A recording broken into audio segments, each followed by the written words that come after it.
Do you know what SWAT stands for? Intervention. I don't No. know SWAT. What does SWAT Intervention. stand I for? don't want to talk about SWAT. What does SWAT stand for? I don't know, sir. You call yourself a tactical head and you don't know what SWAT stands for? No, I don't know. I don't know, sir. Are you a police officer? Yes or no? I can't answer that. You played the video now. I can't answer that. Are you a police officer? What does that video tell you, sir? Are you a police officer? I can't answer that. Are you a police officer? I can't answer that. And you don't know what SWAT means? I can't answer that. Yeah, at this rate, you're not going to be a police officer for very My long. constitutional right to say I can't answer that. Oh, fine. Yes, You're the one that and you don't looks have like to a police force me. officer that doesn't know And what you don't SWAT need to means. force me. I'm not going to. Chair, I'm going to close.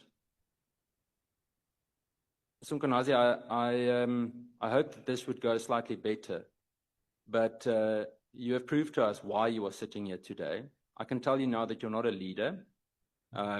You represent a certain thuggish behavior in uniform, and your failure and the way you've conducted yourself, illegal appointments, the way that you have locked away cars that don't belong to the Ekurhuleni city, have actually made Metro Police a joke. It's because of that kind of conduct that South Africans don't take it seriously anymore.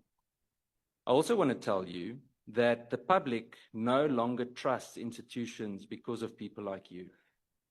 When you associate with people like Kat Matlala, you need to expect to receive your own evil medicine back.